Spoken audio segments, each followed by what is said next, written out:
오늘 봉독한 하나님의 말씀, 아마겟돈이라고 하는 제목으로 하나님의 말씀의 은혜를 나누고자 합니다. 베트남의 코로나 상황이 더욱더 악화되고 있습니다. 하노이시도 9월 6일까지 격리 조치가 연장되었습니다. 그 내용들은 조금 더 강화되는 내용들 같습니다. 호치민은 이제 완전한 봉쇄에 들어갔습니다. 의료 지원과 질서 유지를 위해서 군대가 동원되었습니다. 하노이에서도 약 1000명의 군인들이 이 호치민시를 돕기 위해서 항공편으로 파견된다라고 하는 뉴스도 보았습니다. 이런 소식들은 우리들의 마음을 참으로 답답하게 만듭니다. 그리고 근심과 걱정을 더하게 만들기에 충분합니다. 날이 갈수록 코로나가 매기를 떨치는 것을 보고 아마겟돈이 떠올랐습니다. 계시록에 보면 세상 끝날에 마귀의 세력과 하나님의 세력이 최후의 전쟁을 벌이는 그 혼돈과 공포의 장소 말입니다. 이 아마겟돈이라고 하는 말은 이스라엘 북부의 요새인 무기또산 할 무기또를 그리스어로 옮긴 것입니다. 재미있는 것은 계시록 16장 16절에는 이 아마겟돈이 히브리어라고 이렇게 쓰여져 있긴 합니다. 이 무기또는 히브리어로는 집결의 장소라는 의미를 가지고 있습니다. 이 무기또는 애국과 그리고 저 위에 아수르 페르시아에 이르기까지 그것을 연결하는 주요 도로가 관통하는 곳으로 아주 전략적으로 중요한 곳에 자리 잡고 있었기 때문에 역사를 관통해서 어느 시대이든지 그 시대의 운명을 가르는 아주 중요한 전장으로 자리매김하고 있었습니다. 이 무기또가 이스라엘 역사에 각인된 것은 이스라엘의 마지막에 부흥을 이뤘던 요시야 왕이 이 무기또에서 애굽의 왕 바로드고와 맞서다가 죽었기 때문입니다. 이 요시야의 패배로 말미암아 이제 이스라엘은 멸망의 길로 들어설 수밖에 없었습니다. 그렇기 때문에 무기또라고 하면 다시 말해서 이 아마겟돈은 유대인들에게 언제나 두려움의 자리가 될 수밖에 없었던 것입니다.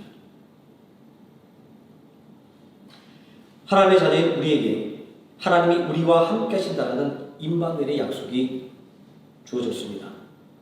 그럼에도 불구하고 우리는 점점 강도를 더해가는 질병과 생활의 어려움 속에서 근심과 걱정을 넘어서 두려움을 가질 수밖에 없습니다. 위기의 상황이면 분명하지만 이 위기를 타개하기 위해서 우리가 할 수 있는 것들이 아무것도 없는 무력한 상황을 생각할 때 더욱더 그러합니다. 저는 이러한 근심과 걱정 속에서 에스더서를 펼쳤습니다. 이 에스더서에는 나라 잃은 백성들 그리고 권력자 하만의 미움을 사서 사망 선고를 받은 민족의 이야기가 펼쳐져 있었습니다.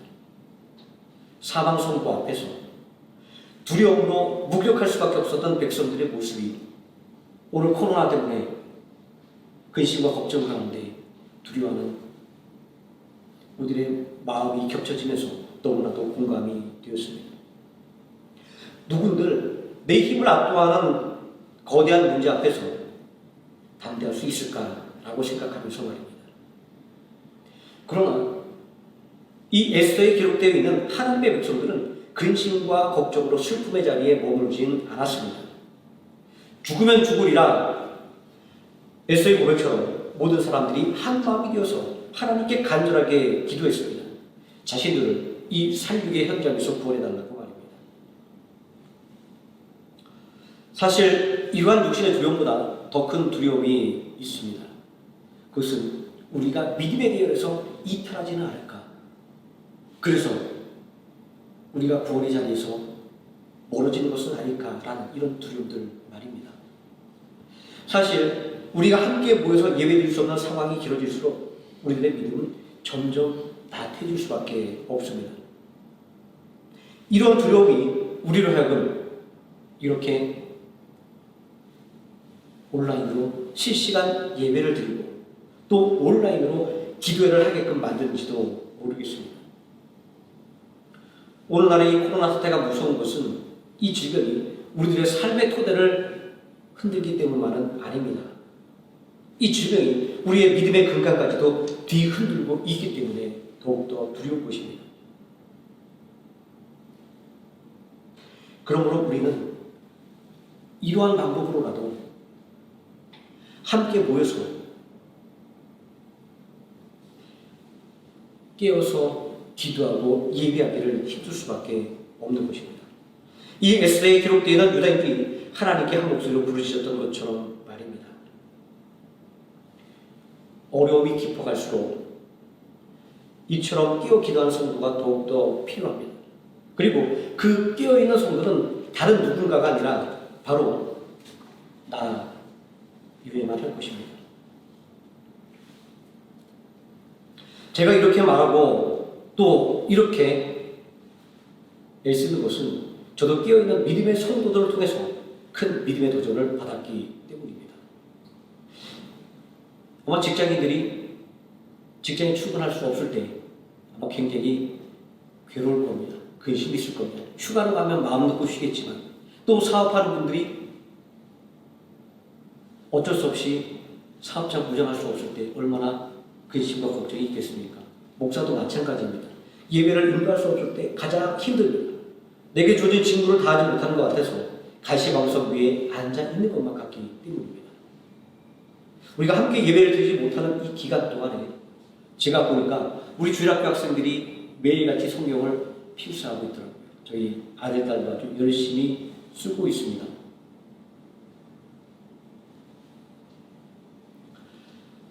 저는 이 주일학교 어린이들과 그리고 선생님들을 같이 쓰고 계시더라고요. 우리 선생님들 그리고 전도사님을 보고 아주 큰 도전을 받았습니다. 아 그래 믿음의 일이라고 하는 것은 세상을 옮기는 큰 일이 아니라 성경 한 구절을 매일같이 쓰는 아주 작은 실천이라고 하는 것을 깨달았기 때문입니다. 우리 눈에 부족해 보이고 모자라 보이는 것이 문제가 아닙니다. 본질적인 문제는 열심과 의욕이 없는 것이 문제입니다. 이 믿음의 역사라고 하는 것은 오늘 갑자기 일어나는 것이 아니라 우리 주일학교 어린이들 같은 이런 꾸준함을 통해서 이루어지는 것이기 때문입니다. 저는 이 모습을 보면서 이런 다짐을 하게 됩니다. 우리 주일학교 어린이들이 걸어가면 우리 어른들은 뛰어야 하지 않을까? 우리 주일학교 어린이들이 뛰어간다고 하면 우리 어른들은 날아가야 하지 않을까라고 말합니다. 애써서는 낙심하지 않고 포기하지 않은 기도는 반드시 응답을 받는다라고 하는 사실을 우리에게 증거해 주고 있습니다. 바로 그러한 기도의 응답의 역사가 오늘 읽은 이 본문의 말씀입니다. 모르드게를 죽이려던 하만은 오히려 죽임을 당했습니다. 모르드게를 달기 위해 세운 높은 장대에 자기가 매달렸습니다. 그것도 자기 집 마당 한가운데서 말입니다. 나라를 위협하는 존재라고 유대인들에게 오명을 씌웠던 하만은 자신이 왕후를 강간하려고 했다는 오명을 뒤집어 쓰게 되었습니다. 페르시아에 사는 모든 유대인들을 멸절시켰던 하만은 오히려 그와 그의 가족이 멸망을 당해야만 했습니다. 하만의 악한 계획은 모두 다 좌절되고 말았습니다. 하나님의 백성을 핍박하고 죽이려던 하만의 악한 계획은 모두가 무산되어 버리고 만 것입니다. 이 유다 백성들의 간절한 금식과 기도 위에 하나님의 선하신 구원의 손길이 임했습니다. 백성들에게 기도와 금식을 부탁하면서 죽으면 죽으리라던 생명의 결단으로 왕 앞에 나아간 이 에스더의 목숨을 건 신앙을 통하여 하만의 악한 계획이 무산된 것입니다. 그러나 하나님의 백성들에게는 아직 이 전쟁이 끝난 것은 아니었습니다. 최후의 아마겟돈 전쟁처럼 최후의 결전이 남아 있었기 때문입니다. 하만이 왕이 만들어 인친 조선은 모든 유다인들을 젊은이, 늙은이, 어린이, 여인을 막론하고 죽이고 도륙하고 진멸하고 재산을 탈취하는 것이었습니다. 이 짧은 구절 안에 얼마나 세세하게 그 죽일 대상들과 그리고 죽이는 방법에 대해서 묘사하고 있는 이 조서의 문구가 얼마나 이스라엘 백성들을 두렵게 만들었을지는 우리는 충분히 짐작하고도 남음이 있습니다. 。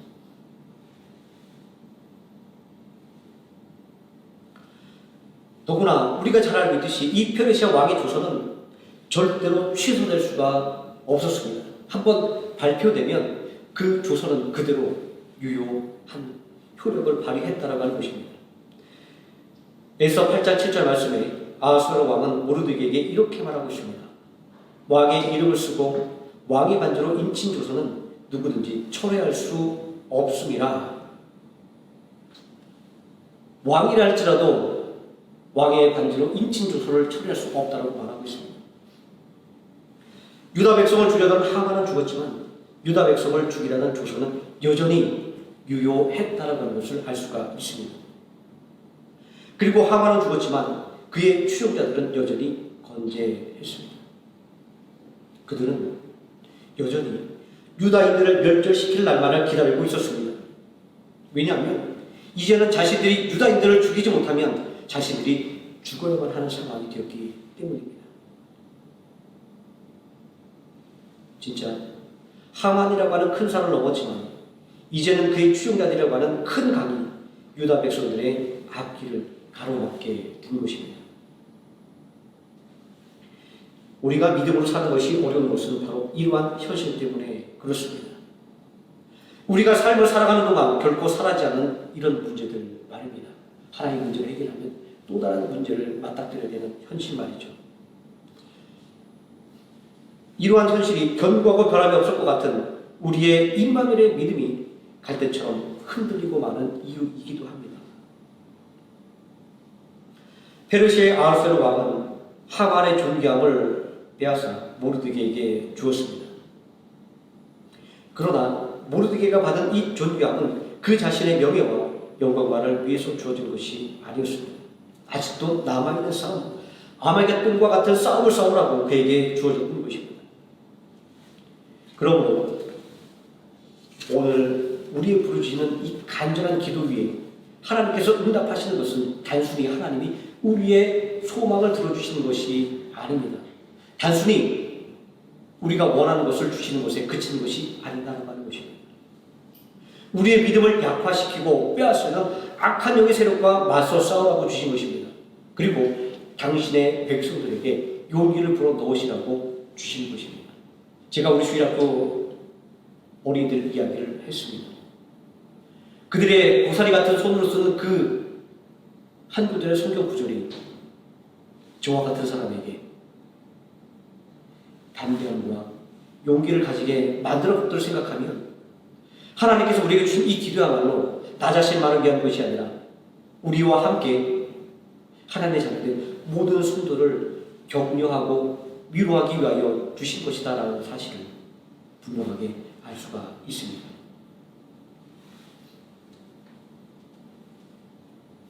하만이 가졌던 존귀함을 받았던 모르드게는 즉시 새로운 조서를 작성합니다.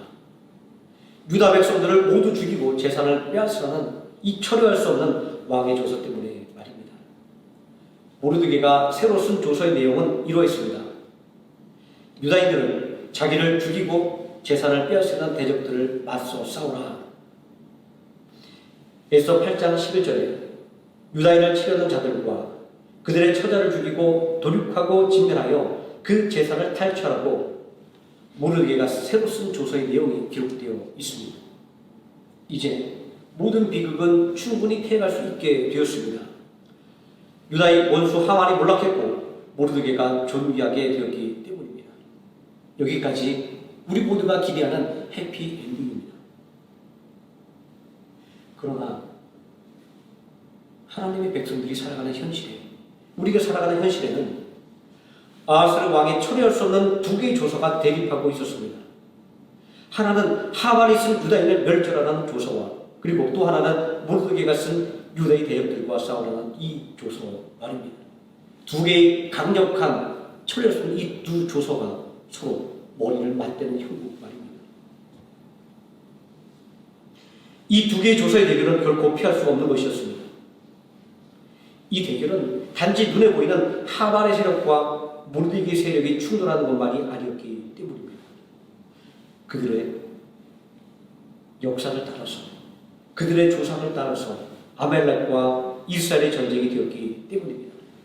에스더 3장 1절 말씀에 하만의 정체에 대해서 아각 사람 함므다다의 아들이라고 밝히고 있습니다.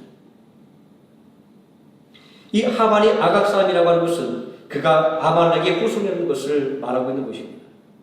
출애굽기 17장 16절에 여호와가 아말렉과 더불어 대대로 싸우리라는 맹세를 통해서 아말렉이 하나님과 하나님의 백성들의 대적임을 분명하게 밝히고 있습니다. 유대인들의 탈무드에는 사무엘이 아각과 그리고 이 아말렉을 진멸할 때 아각의 첩 중에 한 사람이 아이를 임신하고 있었는데 그가 도망하여 그의 난 후손이 바로 하만이라고 이렇게 이야기하고 있기도 합니다. 자, 이처럼 하만과 모르드게의 출신이 부각되고 있는 것은 그들의 출신이 어디냐라고 하는 것이 중요하기 때문이 아니라 그들의 싸움이 우발적인 것이 아니라 필연적인 걸 수밖에 없다라고 하는 것을 말하고자 하는 것입니다. 모르드게가 절대로 하나님 외에 다른 존재에게 절할 수 없다라고 하는 이런 신앙의 탐구와 그리고 감히 일개 성분의 문지기가 라고 하는 이러한 자존심 뒤에는 어마어마한 영적인 의미가 숨어 있었던 것입니다. 하만과 모르드게의 대결을 통해서 그리고 하만의 추종자들과 유다 백성들의 대결을 통해서 알 수 있는 것은 그리스도인들은 하나님의 백성들은 영적인 전쟁을 피해갈 수 없다라고 하는 사실입니다. 이 영적 전쟁의 특징이 있습니다. 내가 싸우고 싶지 않아도 내가 도피한다 할지라도 싸울 수밖에 없는 것입니다. 자, 하만이 멸망당했으므로 하만의 세력이 싸움을 포기하고 잠잠하면 싸움이 일어나지 않을 것입니다. 그러나 하만의 세력들은 여전히 유다인들을 젊은이, 늙은이, 어린이, 여인을 막론하고 죽이고 도륙하고 진멸하고 제사를 탈취할 것입니다. 그들 또한 그렇지 않으면 그들이 진멸을 당해야 했고 그들의 모든 재산을 다 빼앗게만 하는 그런 상황에 놓여 있었기 때문입니다.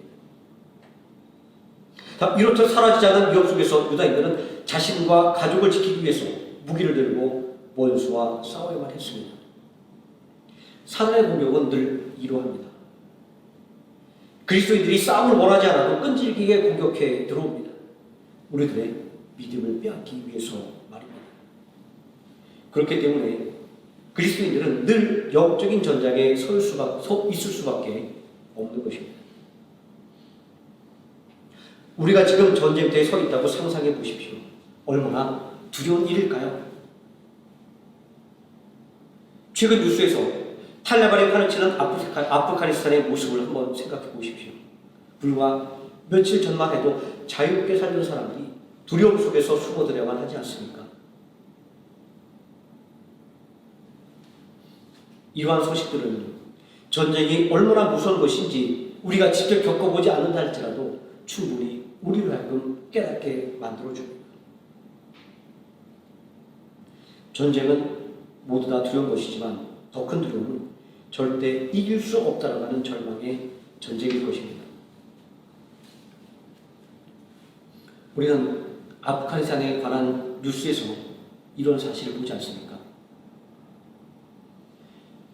카불의 한 공항에서 살기 위해서 비행기에 매달리는 처절한 그러한 현실을 우리는 목격하지 않습니까? 우리 그리스도인들이 맞닥뜨리고 있는 사단의 세력과의 전쟁은 이처럼 우리의 힘만으로는 도저히 이길 수가 없는 전쟁입니다. 유다인들이 하만의 계획에 그들의 힘으로 절대 맞설 수 없었던 것처럼 말입니다. 이런 것들을 생각하면 얼마나 절망적인 상황입니까? 그러나 하나님의 백성들, 그리스도인들에게는 절망이 없습니다. 왜냐하면 우리를 돕는 우리의 대장 예수 그리스도가 계시기 때문입니다. 임마누엘의 하나님이 계시기 때문입니다. 사망 선고를 받은 유다인들이 합심하여 하나님께 기도할 때 하나님의 구원의 손길이 그들에게 임했습니다. 종교개혁과 마틴 루터는 종교 재판을 받으러 들어가던 상황에 대해서 이렇게 고백하고 있습니다.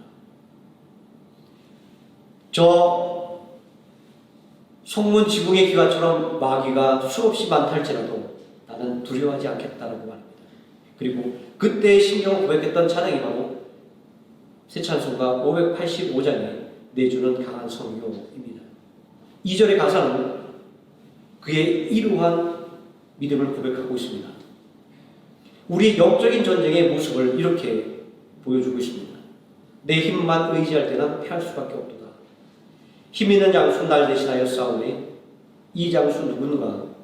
주 예수 그리스도 만군의 주로다. 당할 자 누구랴? 반드시 이기리로다. 이 찬양의 가사처럼 사단의 세력과의 영적인 전쟁은 우리의 힘과 지혜가 아니라 오직 포기하지 않는 기도로 승리할 수가 있는 것입니다.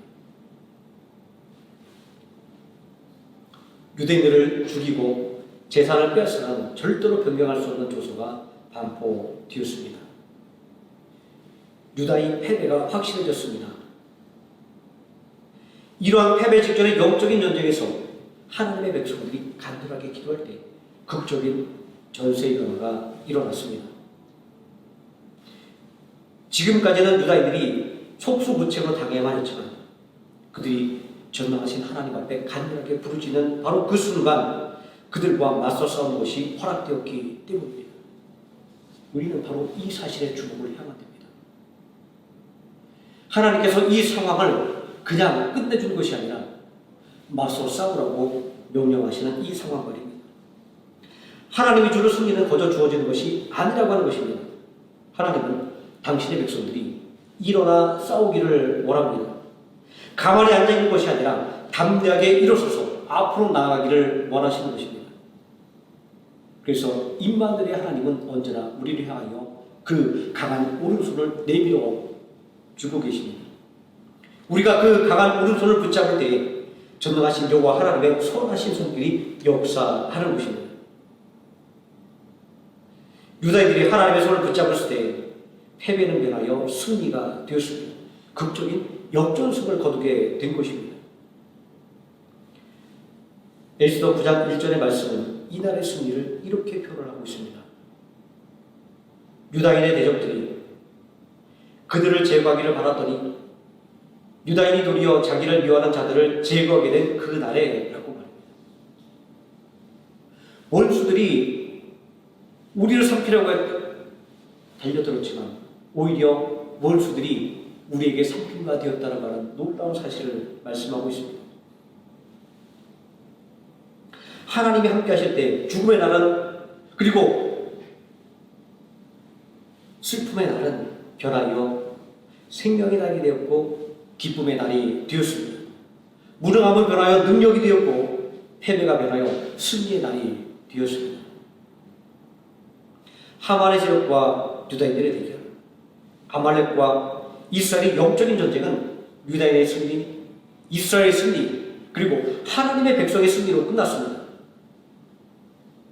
절대적으로 하나님의 도움의 손길이 역사하셨기 때문입니다. 이 하나님의 도움은 어떤 모양으로 나타났을까요? 하나님의 도움의 특징은 절대로 육신의 눈으로 볼 수 없는 것입니다. 오직 영의 눈을 뜬 사람에게만 보입니다. 그래서 믿음을 가진 우리조차도 한참 시간이 흐른 뒤에야 그때 하나님이 도와주셨지. 나는 하나님을 원망하고 불평했지만 그러나 그때도 하나님이 내 손을 잡아주셨어. 그렇게 뒤에서야 깨닫게 되기도 합니다. 하나님은 큰 두려움으로 당신들의 백성을 도와주셨다라고 오늘 읽은 에서 9장 2절 그리고 3절의 말씀은 이야기하고 있습니다. 하나님의 손이 유다 백성들을 붙잡을 때 모든 민족들에게 두려움이 임했다라고 말씀하고 있지 않습니까? 모르드게의 새로운 조서, 유다의 원수들과 맞서 싸우는 조사가 내려졌을 때 페르시아 제국 내의 어떠한 민족도 하만의 세력을 돕지 못했습니다. 창세기 35장 5절에 보면 야곱이 그의 아들들의 세겜의 학살 사건을 인해 도망칠 때 일이 기록되어 있습니다. 하나님이 그 사면모들로 크게 두려워하셨으므로 야곱의 아들들을 추격한 자가 없었더라. 하나님이 내리신 두려움이 얼마나 큰 권능을 가지고 있는지 우리에게 분명히 알려주고 있지 않습니까? 하나님이 이스라엘 백성들의 손을 붙잡아 주실 때 제국 내 모든 민족들이 두려움에 떨게 되었습니다. 또 하나님의 손이 유다 백성들을 붙잡을 때 지방관과 대신들과 총독들과 왕의 사물을 보는 자들이 두려움에 떨었다라고 말씀을 하고 있습니다. 모르드게는 왕궁에 문지기였을 때 왕의 암살의 계획을 파헤치고도 상을 받지 못했습니다. 아마 우리 같으면 섭섭하다고 이야기할 것입니다. 그러나 하나님은 그때 받지 못했던 상을, 더 큰 상을 통해서 보상을 해주셨습니다. 모르드게는 왕궁에서 존귀한 자가 되어 점점 창대해졌습니다.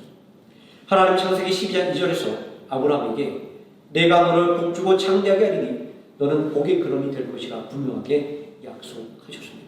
이 약속의 말씀이 온전히 전능하신 하나님의 손을 붙잡고 나아갔던, 그래서 간절하게 기도했고 그리고 모든 민족으로 말미암아 하나님 앞에 부르짖도록 격려하게 만들었던 모르드게를 통하여 성취가 된 것입니다. 페르시아의 관리들은 비록 일개의 문지기에 지나지 않았지만, 비록 포로로 잡혀온 연약한 민족의 연약한 한 사람에 지나지 않았지만 하나님께서 참되게 하시는 복의 사람 모르드게를 인하여 두려움에 떨게 되었다고 말씀이 증거하고 있습니다.